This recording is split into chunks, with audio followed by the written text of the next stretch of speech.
So we're on our way out towards Bartlett Lake today. And if you look at this area, you'll see that what it basically is just a huge area of essentially just decomposing granite. But there's something that makes it really unique, and it applies to the history of great gold finds that weren't large but were exceedingly rich. And that's the intrusions that occur in this granite zone. And we're going to look at some quartz blowouts today. And who's to say that Jacob Waltz didn't find one of these batholiths himself, and that was the source of his ore that he was bringing in. Because he did say, and I don't know if he was, spot on, he said he could see Weaver's Needle from his mine. And I'm on this road, and I've thought about this for years, but I could see Weaver's Needle pretty well as the superstitions, and it's not particularly far off.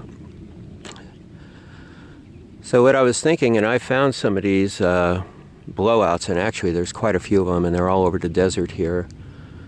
And I have found gold at Bartlett Lake in a decomposing quartz layer, and when the lake's a little lower, I'm going to dig that sucker up.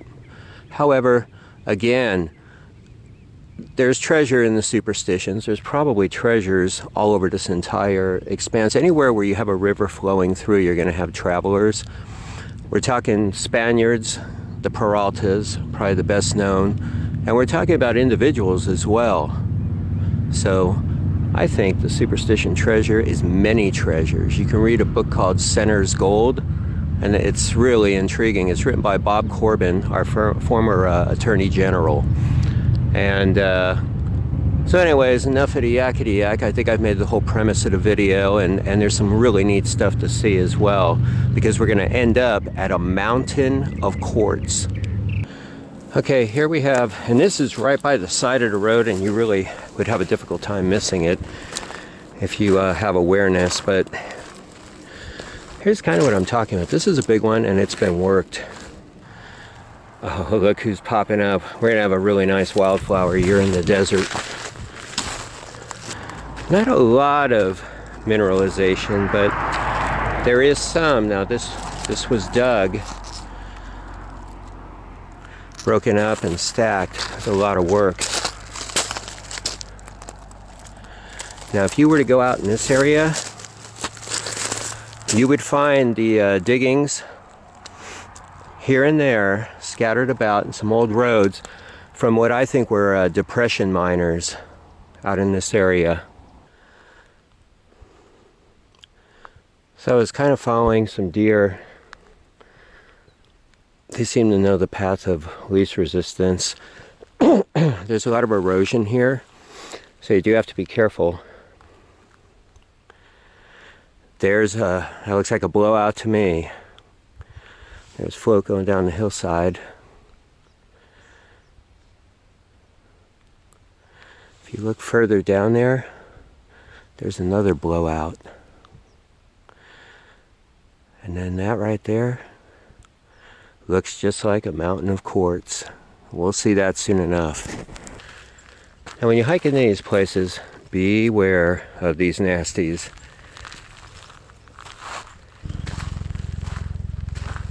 Let's get in here and see what we got.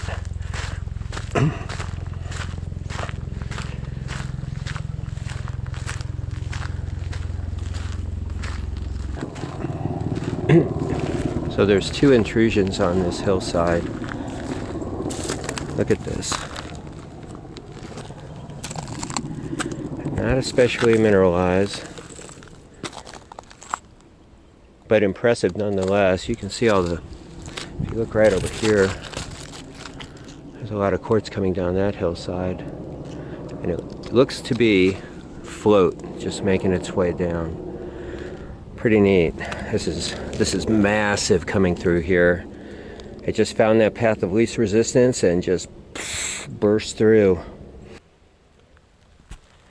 Something else I wanted to show you is just some deer came through here last night. They kind of slid down here a little. You can see a couple of prints here. But it's not a bad idea, and I actually have done it quite a bit, is if you find a game trail, follow it. These animals, they live here, and they know probably the best routes, especially the deer, and they're usually in a group because they tore this area up. So if you look, you can see deer tracks everywhere. I use this as a little road. And in fact, I actually disturbed one, and I'm hoping she'll come out.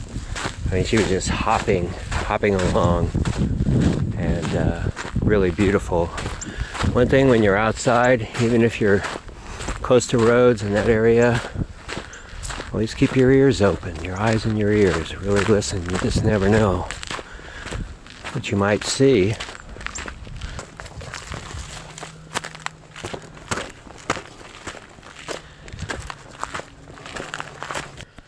Well, there's a lot of float coming down the mountain here. Wait till you see some of these spots, like right here. You can see the mineralization. So some of this quartz definitely is mineralized. We got through the other side. The road is just, well, it's kind of paved with quartz. You got some stuff that's really looking glassy now. It's got iron. This has a rosy tone to it. Not super rosy, but it's everywhere.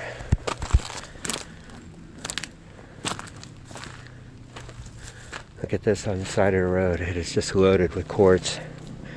But you will find some really nice quartz here. Yeah, I hate heights. That's one thing. I'll admit it. I don't like these intermediate heights. I find them to be absolutely terrifying. But look at this. That that's a quartz lode. You can kind of see down there, and we'll hike down there. And we can do some harvesting. And then what we can do is just take this wash back most of the way. It's a good little run. So you're lucky you've got some, some travel paths, but it's fun to get up here and just think of what went on here. They were mining quartz. I don't know if there were. I could probably do a good search on it. I mean, it's really significant when you look at this. Here's some quartz. You can see how it's really pretty glassy.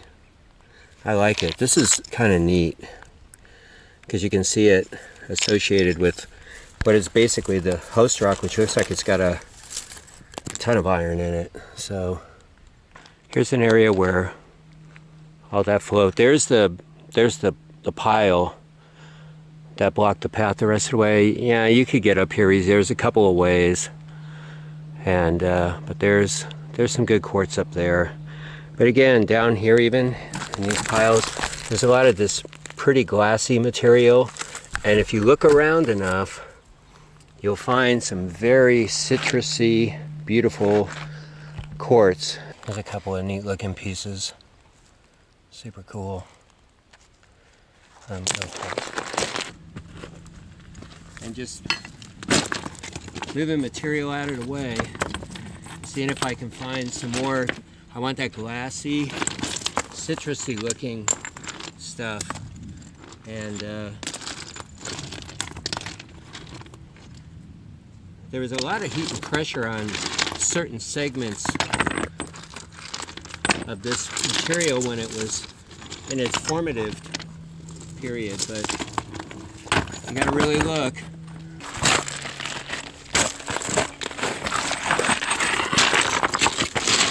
So anyways, where'd I get that? Okay.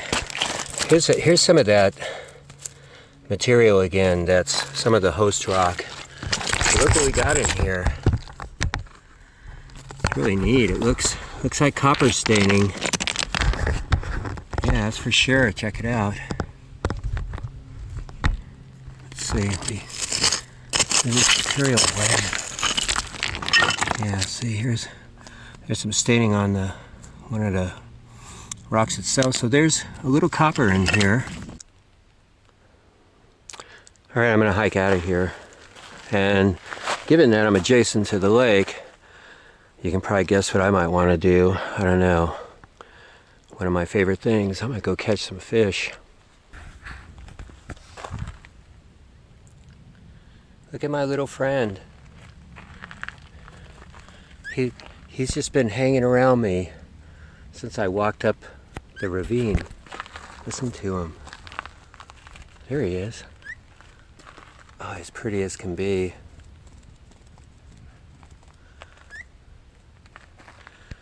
He's probably getting ready for the spring ritual. See if he can call up a partner of some kind. Just a final word. I'm on the road that's not even on the way to Bartlett Lake. It is, but it isn't. It's even preceding that.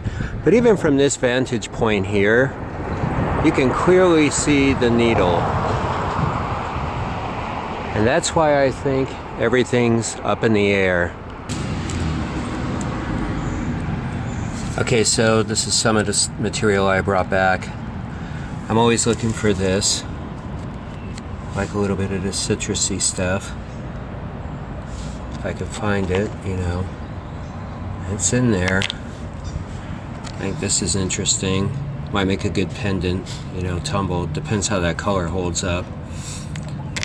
And you got some rosy, really clear, glassy. I'm always looking for the glassy stuff if I'm going to collect quartz. This is going to be a good pendant. You can see the striations through it, and they're white. But then you have the rosy in the main body of the piece of quartz. That's a cool one. So I just grabbed some pieces. I like this. I think it's kind of neat. But yeah, this is going to be a good pendant. Striations with a pink body in there, and this is neat. We'll see how that staining holds up. But I don't know, there's some mineralization. I showed some copper out there, but this stuff was really subjected to some heat at one time. Pretty neat.